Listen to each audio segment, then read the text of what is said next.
From the ground up, he forged a billion-dollar empire, placing his trust in no one and experiencing love just a single time.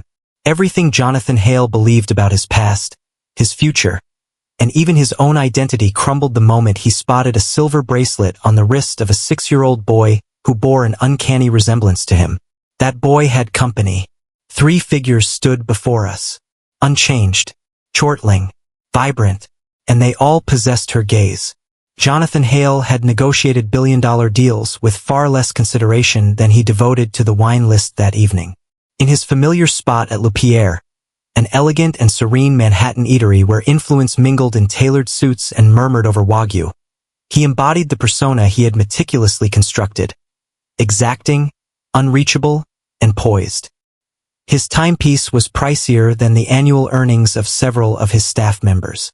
His phone vibrated repeatedly, delivering a steady stream of updates from markets around the world. He provided no responses to any of them. There was no necessity for him to do so. Everything unfolded precisely as he envisioned. His existence unfolded like a finely tuned machine, rising at 4:30, honing skills with a personal trainer, engaging in 5 calculated conversations before the day began, commanding meetings, navigating personalities, evaluating acquisitions, captivating investors, and then starting the cycle anew. He had seen it all before. He had crafted a reality devoid of emotion, where memories became burdens, and past and future existed merely as points on a profit chart. Haley Brooks stood as the sole variable, the singular equation that defies resolution. And 6 years ago, she disappeared without a trace. Keep it simple, keep it calm. One evening, she pressed her lips against his gently, whispered that she needed some fresh air, and by the break of dawn, her apartment stood vacant and her number was no longer in service. It had been years since he had uttered her name.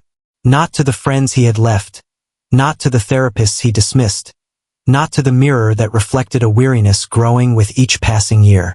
She was preserved in memory, like a forgotten document tucked away in the recesses of his mind's memory bank. Shut up until that evening. As the waiter poured his wine, Jonathan's gaze wandered past the flickering candlelight to a family gathered just across the room. He was oblivious to their arrival. 3 small boys perched at a table far too large for their tiny frames, their legs swinging playfully from the high chairs. Unmistakably similar visages. Same untidy dark hair, same playful smile, the same tempestuous eyes. A hue Jonathan recognized with an uncanny, profound certainty. His very own eyes. The smile of his own childhood. They appeared to be approximately 6 years old. He blinked, momentarily taken aback. At one time, twice, he attempted to brush it off as merely a play of light or perhaps a figment of his imagination, which was finally pushing back against a life that had become all too predictable. But then one of the boys reached for his soda, and Jonathan noticed it, the bracelet. A delicate silver band encircles the child's petite wrist. It was straightforward, nearly ordinary, yet he recognized it immediately. The interior of the band bore an engraving. He could remember its contents without needing to look at it again. To my beloved, for all eternity. He had presented that bracelet to Haley on the final evening they spent together. This was the sole sentimental gift he ever received. She chuckled when he presented it to her, remarking that it was far too lyrical for someone who thrived on figures and accounts. Yet she adorned herself with it, each and every day, until she vanished. The waiter inquired whether he was prepared to place his order, yet Jonathan failed to catch his words. His gaze was unwavering, breath suspended in a liminal space between astonishment and a more profound, jagged sensation that felt foreign. He rose gradually, abandoning the untouched wine and the vacant chair in his wake. He was uncertain of his actions, but an undeniable urge compelled him to draw nearer. The atmosphere enveloping him seemed distorted, electric, as if time had twisted in on itself. He moved across the room with a fluidity reminiscent of traversing a gentle stream. He was indifferent to its appearance. He was not preoccupied with how he appeared or the gazes that tracked his every move. Before him stood 3 boys, each bearing his likeness, and one bracelet that ought to have faded into history. The boys giggled, sharing bites of their food and exchanging whispers filled with the mysteries of childhood. While the woman accompanying them, an elderly figure with weary eyes and a gentle, weathered face, sliced their pizza into smaller portions. She glided with the subtle precision of one who had mastered this art countless times before. A mother was nowhere to be found, and no other adult could be seen. Jonathan remained motionless, just a few feet away. Reason urged him to retreat, to abandon the pursuit, to dismiss it as mere chance. Yet his intuition would not relent. His gaze was fixated on the bracelet, as well as on the boys who bore an uncanny resemblance to him, making it hard to believe this was mere coincidence. After a brief pause, the older woman became aware of his gaze upon her. She adjusted her posture, a mix of defensiveness and uncertainty. Her hand moved instinctively toward the boy with the bracelet, settling gently on his shoulder. Jonathan moved ahead and voiced his thoughts before he had a chance to hold back. "I'm sorry," he said, his voice emerging with an unexpected gravelly edge. I noticed the bracelet. Where did he acquire that?" He gestured toward the boy, making an effort to keep his voice steady, fully aware of how he must appear. A stranger clad in an expensive suit inquiring about a child's adornments. The woman observed him intently, her eyes narrowing with scrutiny. "It belonged to her mother," she remarked after a moment of reflection. Her voice carried a sense of hesitation. She entrusted it to him before her passing. Jonathan's breath caught in his throat. A shiver coursed through him, reminiscent of an aftershock. "What was her name?" he inquired, even though he was already aware. It was essential for him to listen. The woman paused, then responded softly. Haley Brooks." He shut his eyes briefly, and in that instant, the world around him faded into a haze. The restaurant dimmed, the murmurs, the clinking of glasses. What lingered was the faint resonance of a name he hadn't uttered in years. As he opened his eyes, he noticed her gaze upon him, no longer merely cautious but filled with contemplation. "You were familiar with her." Jonathan gave a slight nod. He expressed his deep affection for her. "We were shut." The words seemed insufficient. The reality of Haley's significance in his life remained unspoken, as did the toll her absence had taken on him. The woman's expression transformed slightly, and a flicker of understanding ignited in her gaze. Her hold on the boy's shoulder relaxed. "You're Jonathan," she said, her voice measured and deliberate. "She shared some insights about you. Just a little, but it suffices." He inhaled unsteadily. "Do they belong to me?" The inquiry lingered in the air, charged, intolerable. The woman hesitated before responding. Instead, she observed the boys, now engrossed in a lively debate over whose turn it was to select dessert. She appeared to contemplate something quietly, assessing his expression, his tone, the feelings he was desperately attempting to conceal. She gave a faint, almost imperceptible nod. "Indeed," she replied, "they belong to you." Jonathan took a hesitant step back. He had envisioned this moment in hushed, nebulous dreams throughout the years, in possibilities he never summoned the courage to complete. Yet this was no mere fantasy. It was unfolding, and he felt overwhelmed by the surge swelling within him. They belonged to him, and he had never realized. "In what way?" he inquired. "Why didn't she share that with me?" The woman cast her gaze downward. Her voice mellowed, imbued with a hint of sorrow. "She had the desire to. I believe she came very close at one point.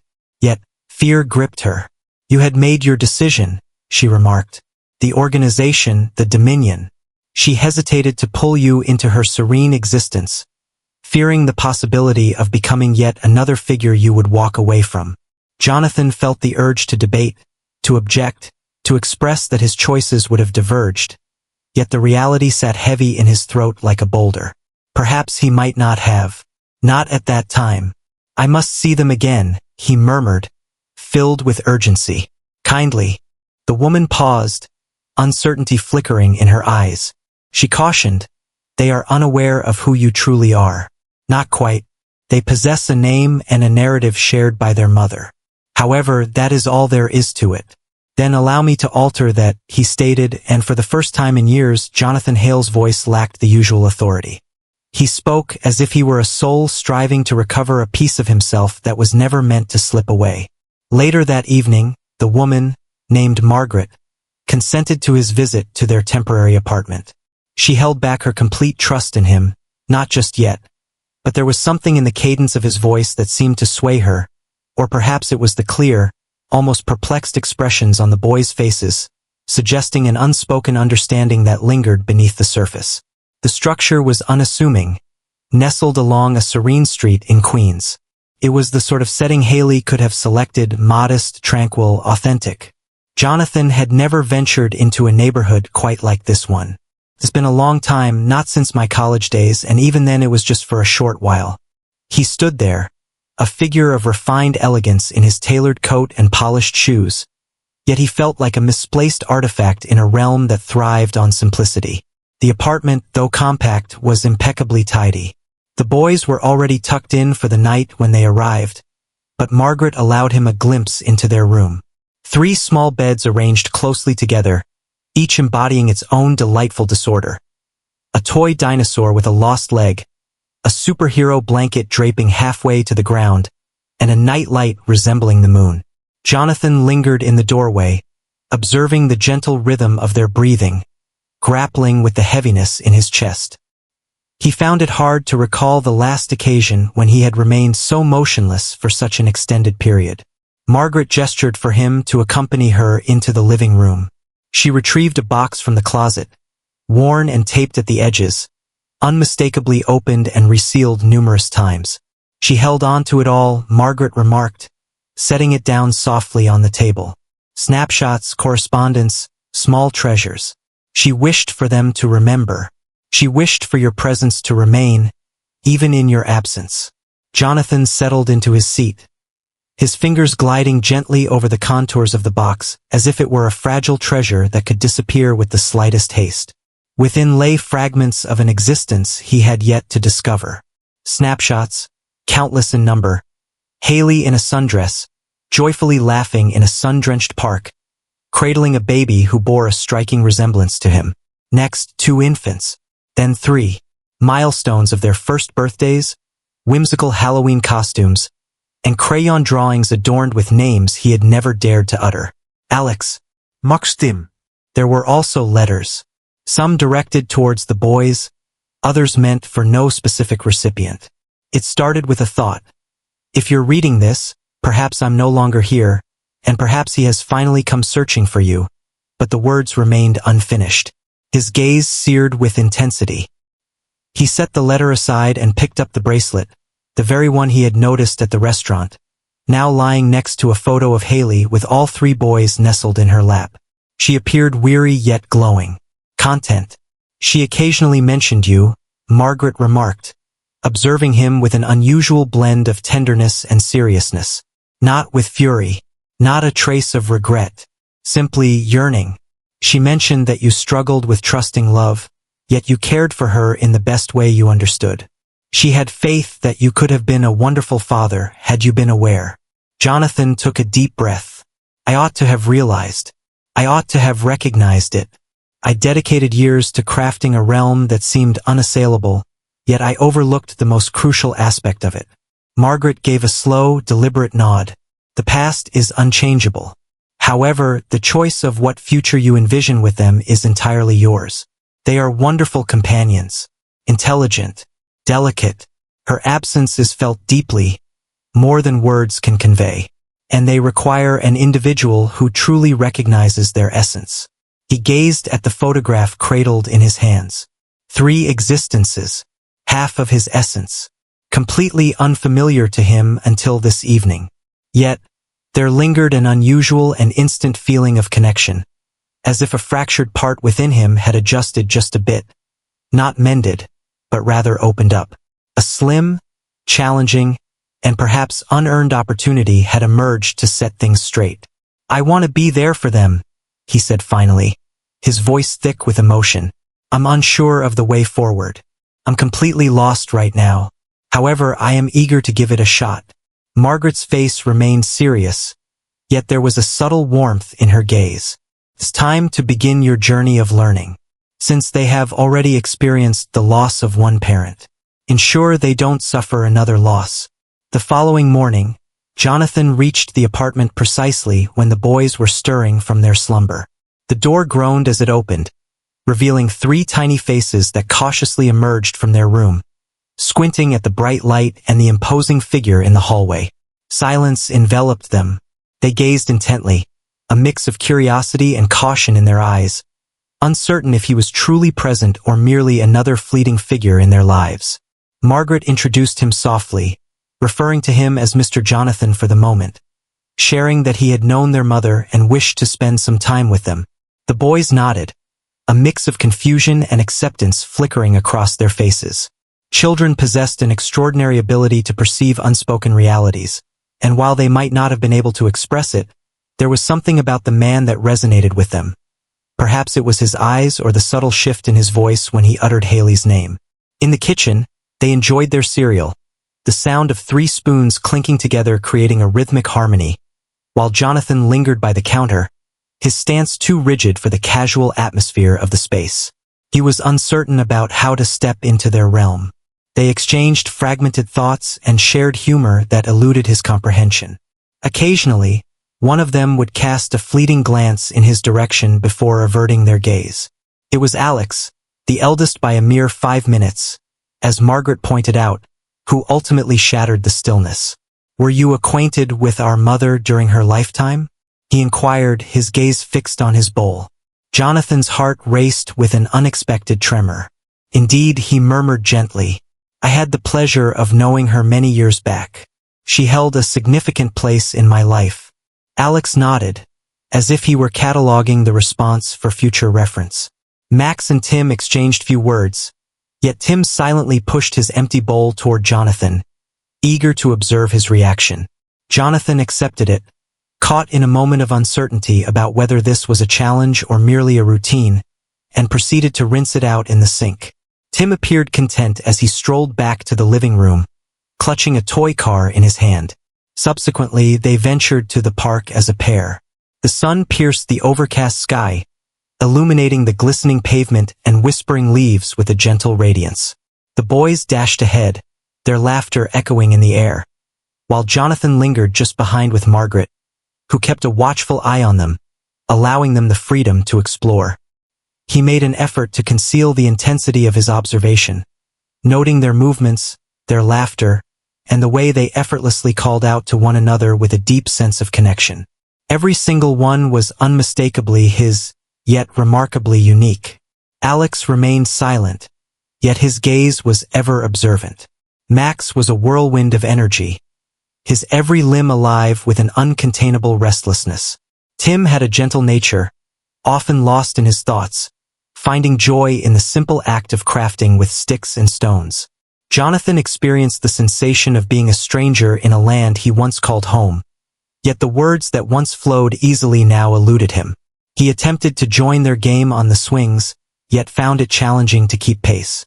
They didn't ridicule him. They merely chuckled and dashed forward once more. Yet they refrained from shoving him aside. That was quite an experience. That evening, as he stepped into his vacant penthouse, the stillness enveloped him, heavy and oppressive. The rooms exuded a pristine quality, untouched and adorned with glass and chrome, every element exuding luxury. Yet an air of artificiality lingered throughout. In the dim light of his stylish kitchen, he reflected on the gentle clink of 3 bowls, the delicate heft of Tim's small bowl resting in his palm, and the way Alex's question lingered in the atmosphere, almost daring him to respond. Restless and unable to find solace in sleep, he reached out to his assistant, directing her to remove all appointments from his calendar for the foreseeable future. Gatherings, evaluations, journeys, all of it. He refrained from explaining the reasons, only conveying that it was both urgent and deeply personal. She refrained from inquiring. No one has ever done that. The following day he returned to Queens. And the following day. And the following day. The visits turned into a regular occurrence. Every morning he would arrive, guiding them to school alongside Margaret, and in the afternoon he would be there to collect them. He made an effort to assist with their homework, even if he found himself puzzled by the math that 6-year-olds were tackling these days. He read to them before bed, occasionally tripping over the voices, yet at times hitting the mark just enough to elicit their laughter. Initially, it seemed as though he was putting on a show, vying for a part that was beyond his reach. Yet gradually a change started to unfold. Questions began to pour in from them. They allowed him to take a seat nearer. Max welcomed him into his cozy blanket fort. Tim created an illustration of the four of them and silently passed it to him. Alex remained quiet, but one evening, as Jonathan was tucking them in, he glanced up and inquired, "Why didn't you come before?" Jonathan was truthful. He was genuine. He simply knelt beside the bed and spoke the truth, despite the sting it brought. "I was unaware of your existence, and since I wasn't prepared to be the person your mom truly deserved. Yet I find myself present at this moment, and I'm here to stay." Alex gazed at him for an extended moment, then gave a slow nod and drew the blanket up over his head. It was not about forgiveness, yet it was something nearly there. Jonathan had always held the conviction that true excellence stemmed from mastery. Mastery over time, finances, reputation, and results. However, the experience of fatherhood was entirely beyond his control, at least not in the manner he was accustomed to. There existed no metrics, no quarterly reports, no formulas to determine the extent of a child's trust in you. The boys confronted him in ways he had never known, not through rebellion but with their unfiltered truth, their demand for reliability, their unexpected quietness that conveyed more than any spoken language ever could. He had entered their lives softly, hesitantly, and now found himself ensnared between the person he once was and the identity he was striving to embrace. He settled into a humble apartment just 3 blocks from Margaret's, intent on being close without imposing on them. Each morning, he arrived with breakfast, occasionally a bit extravagant, such as croissants from a French bakery they didn't particularly value, but he was making progress. Pancakes proved to be more effective. Cereal featuring the beloved marshmallows they enjoyed. Juice boxes rather than freshly pressed juice.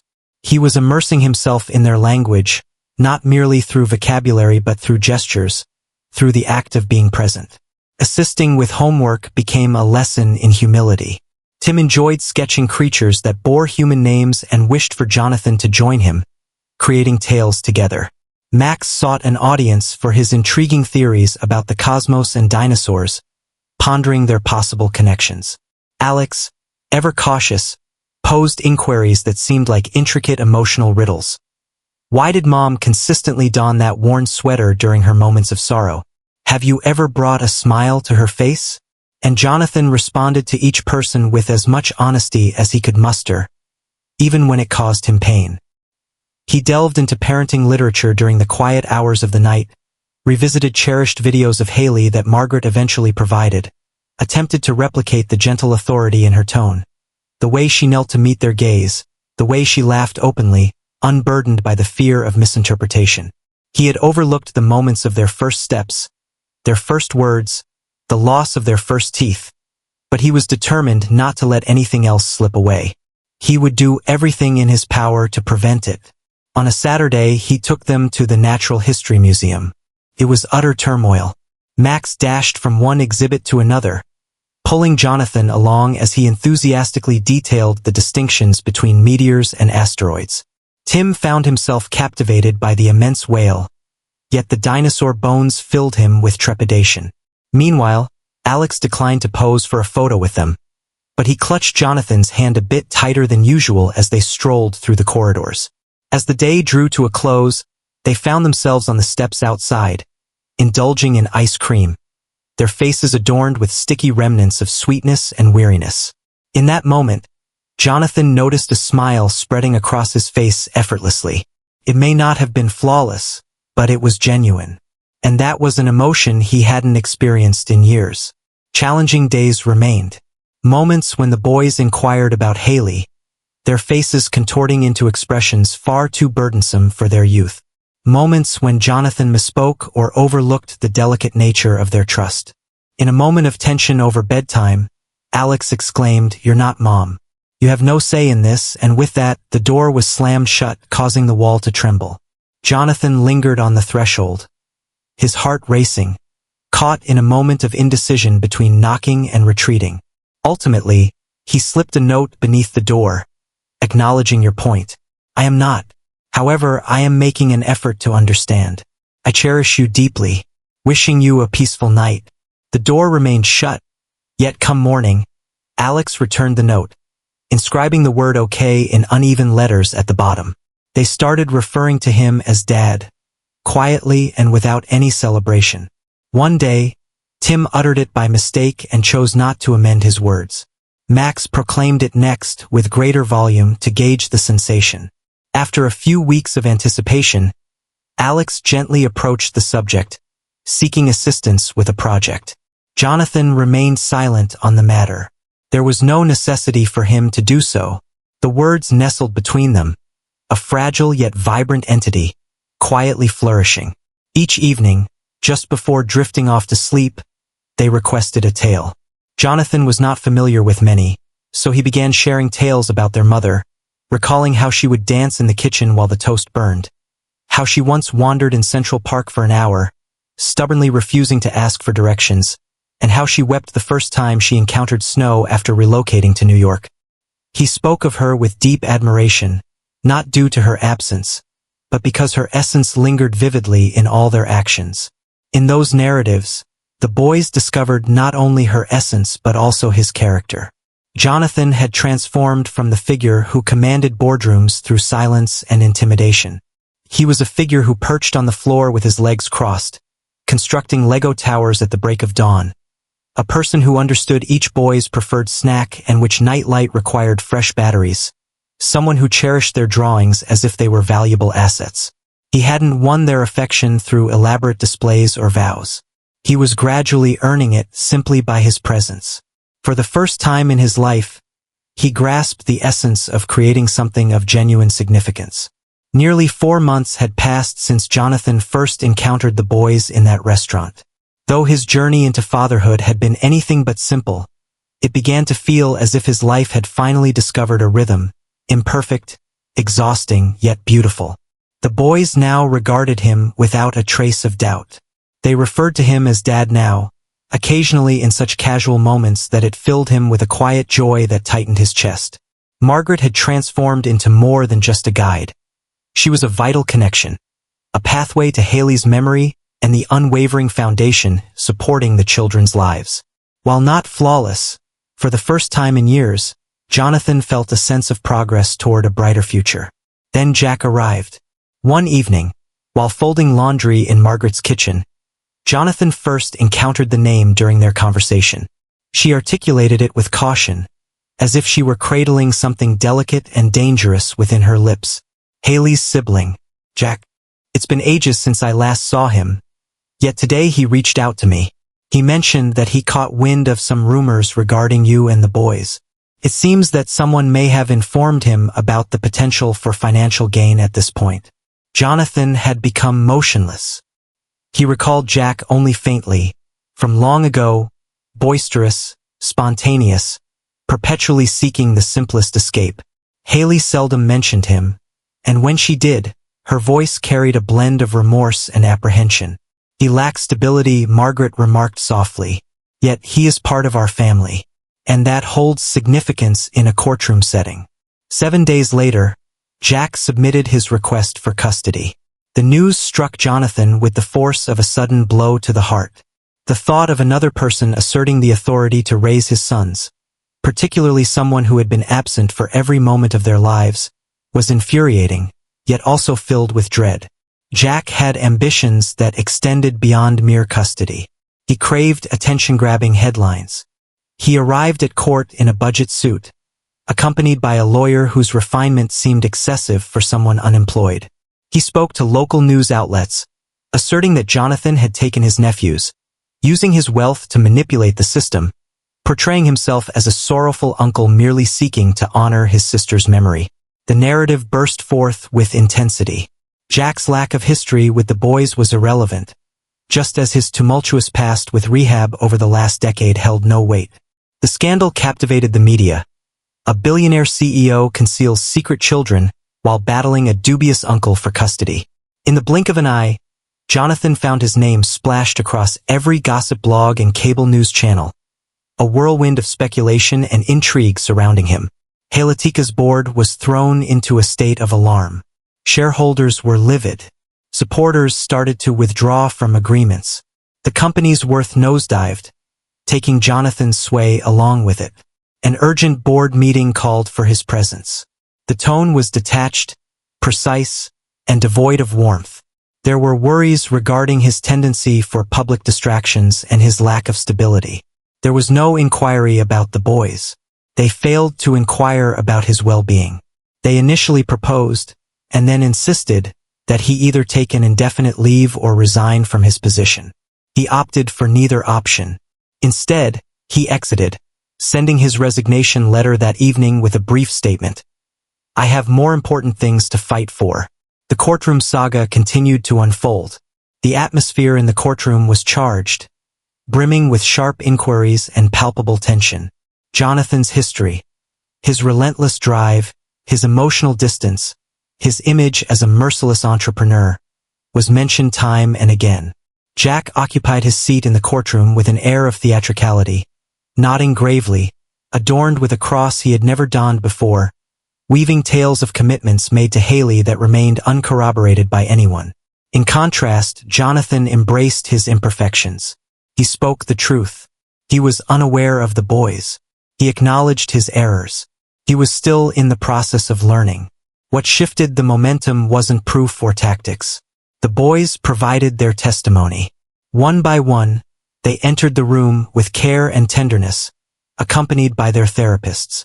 Max reminisced about their Saturday excursions to the park, highlighting how Jonathan consistently had extra snacks tucked away in his coat pocket. Tim presented a drawing he had created of their family, featuring Jonathan at the center, grasping everyone's hands. Yet it was Alex who unleashed the subtle strike that pierced the clamor of the courtroom. When inquired about his preferred living arrangement, he replied straightforwardly, "With my dad. He pays attention. He makes an effort. He isn't attempting to take on a maternal role. He's simply expressing himself." Jonathan remained composed. Not in a courtroom. Yet, in solitude, he found himself in the hallway outside, contemplating. After careful consideration, the judge spent several days reaching a decision. Margaret remained beside him, a constant support, as the boys repeatedly inquired about returning home, oblivious to the impending upheaval that loomed over them. At last, the decision was rendered. Custody will be retained by Jonathan, with family services providing oversight for a duration of 1 year. Jack's request was rejected. The decision was final. The courtroom emptied, yet Jonathan lingered in his chair, the burden of the struggle still heavy upon him. He had lost his business, his wealth, the persona he had donned like a shield for years. Yet, as he stepped through the front door that evening, he was greeted by 3 small figures leaping into his embrace, each one chattering excitedly about school, cartoons, and dinner plans. In that moment, he understood that he hadn't lost it all. He had at last discovered a cause so profound that it justified sacrificing everything. The weeks that ensued after the court ruling unfolded as a peculiar blend of relief and consequence. In theory, Jonathan emerged victorious. The boys belonged to him in every legal sense entirely. Child services would conduct check-ins, sure, but he felt no fear from that. What frightened him, more than anything, was the stillness that enveloped the space following the turmoil. The stillness lingered from a profession that had faded away, the void of news stories, the reverberation of a persona he had crafted and subsequently abandoned. For the majority of his adult life, he had been known as Jonathan Hale, CEO, a title that unlocked opportunities and commanded respect as he walked into a room. In that moment, he was simply Dad, a title he had grown to cherish deeply, yet it bore a burden he sometimes questioned his ability to bear. The penthouse was sold. It had lost its purpose, and he couldn't stand the chill it now brought. He discovered a quaint little house in the same neighborhood as Margaret's, conveniently near the boys' school, featuring a creaky porch and a backyard perfect for play. It may not have been extravagant, but it belonged to them. The boys selected paint colors for their rooms, debated the merits of bunk beds versus separate beds, and were adamant about adorning the ceiling with glow-in-the-dark stars, despite Jonathan's initial reservations about their tastefulness. As the week drew to a close, his ceiling sparkled with more constellations than the actual night sky, and a smile crept across his face each time he gazed up at them. He discovered he was grappling with basic tasks he had never encountered previously.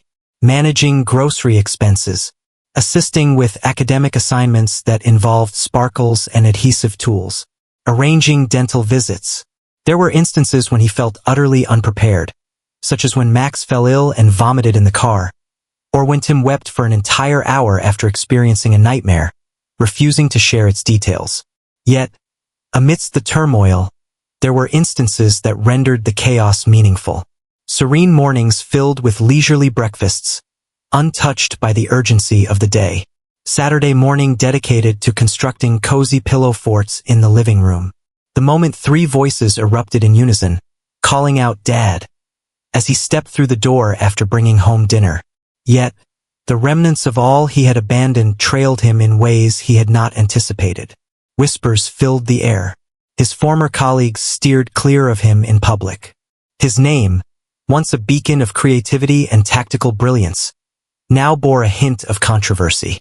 Certain news outlets labeled him as reckless, while others deemed him courageous. He completely ceased to be concerned about the names they used for him. Yet, he couldn't overlook the expression on Alex's face one day when he returned home from school, unusually subdued. As darkness enveloped the world, Jonathan found himself on the back steps alongside Alex, the younger boys tucked away in their dreams, while they observed the sky's gradual descent into twilight. "Are you all right?" he inquired, gently probing, simply seeking an answer. Alex gave a nonchalant shrug. "A student at school mentioned that you have lost all your money." Jonathan exhaled softly. Indeed, he spoke with sincerity. "I certainly did."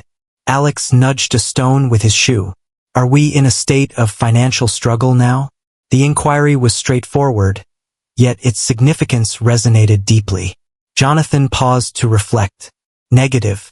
We are not lacking in resources. Though we may lack what we once had, we possess all that is essential. A dwelling we possess. We are here for one another. That's greater than what I possessed when I had limitless wealth." Alex nodded thoughtfully, and after a moment, rested his head gently against Jonathan's arm. He remained silent, and that was enough. In the stillness of the night, once the boys had drifted off to sleep, Jonathan would occasionally wander through the house, enveloped in silence. In the hallway hung a framed photo of Haley, the very one Margaret had gifted him from the old box. She cradled all 3 boys, her hair tousled, beaming with a weariness that radiated profound affection. Resting on the table below was the silver bracelet. He discovered a method to revive it and displayed it in a glass case, no longer concealed or forgotten, but celebrated. He found himself reflecting on her frequently. What might she express if she witnessed all of this? How she would chuckle at the chaos he had created in their inaugural science project. How she would playfully mock him for charring the grilled cheese.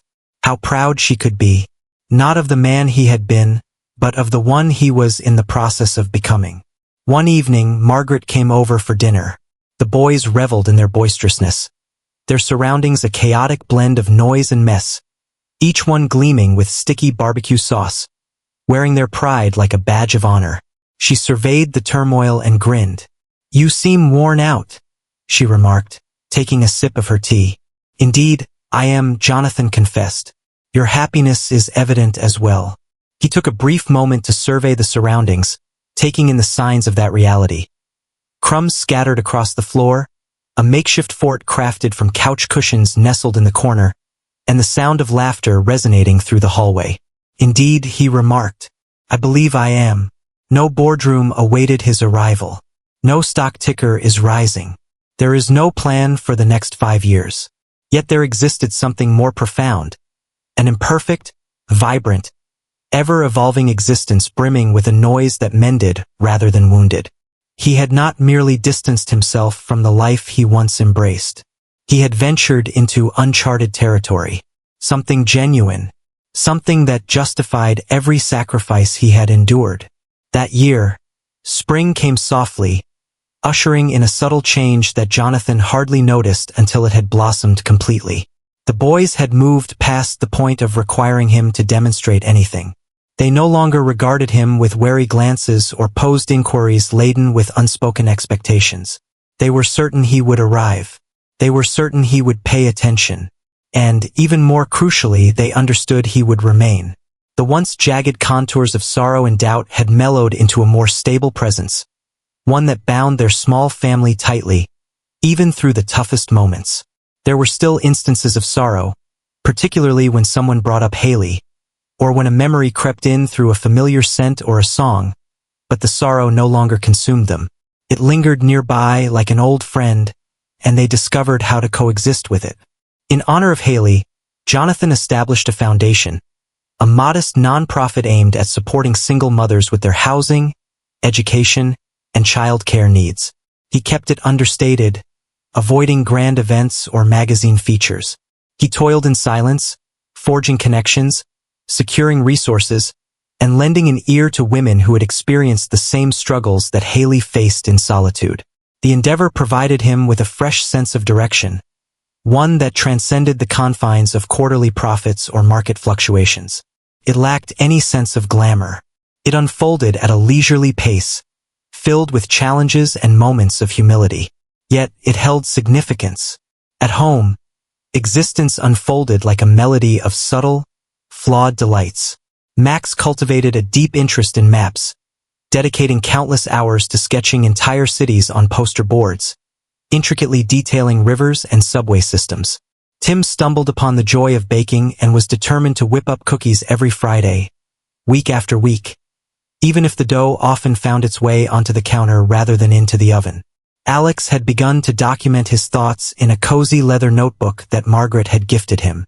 Although he never allowed Jonathan to peruse its pages, he occasionally sought his assistance with the spelling of more challenging words. The home thrummed with energy, volumes strewn over the sofa, playthings tucked into every nook, tiny footwear heaped by the entrance. Jonathan had exchanged tranquility and structure for this exquisite tumult, and he wouldn't choose it any differently. On a Saturday afternoon, the group of boys came together with the idea of creating a short film.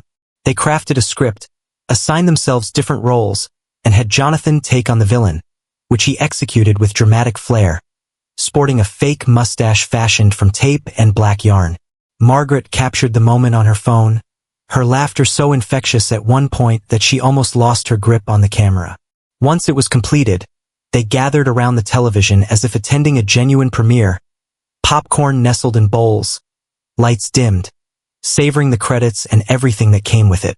Once the credits finished, the screen faded to black, and for a brief moment, silence enveloped the room. Then Tim whispered, "Mom would have adored this," and Jonathan felt a warmth in his throat, a tightness that was profoundly beautiful. As the night deepened and silence enveloped the house, he found himself seated alone in the living room.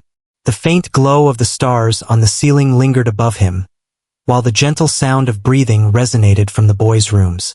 On the wall, a framed photo captured Haley with the boys nestled in her lap. Underneath, the silver bracelet lay in its glass case, gleaming yet unblemished, perched on a wooden shelf crafted by his own hands.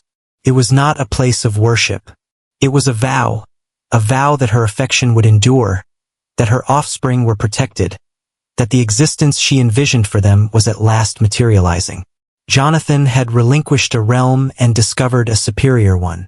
He had turned his back on riches, prestige, and security, embracing instead something far more precious than all of that. He had embraced fatherhood not by being flawless, but by being there, by means of education, by remaining, by means of affection. As the moonlight bathed the room and a serene silence enveloped him, he reclined, shut his eyes, and smiled. For the first time in his life, he found himself at peace, no longer in pursuit of anything. He was already there. For me, the conclusion of this narrative goes beyond mere redemption. It embodies genuine transformation. Jonathan didn't merely evolve.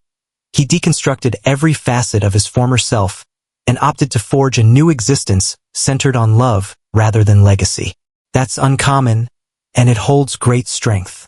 What captivated me the most is how the narrative resists providing a straightforward conclusion. Haley remains absent. The suffering remains ever present. The challenges of being a father and the journey of healing are not effortlessly resolved.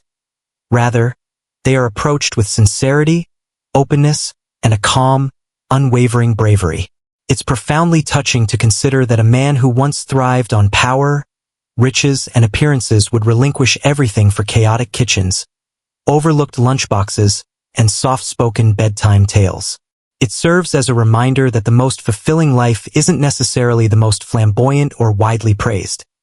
Rather, it's the one grounded in being present, in consistently engaging each day, particularly during challenging times. That's the sort of joyful conclusion that lingers in your mind. Imperfect yet authentic.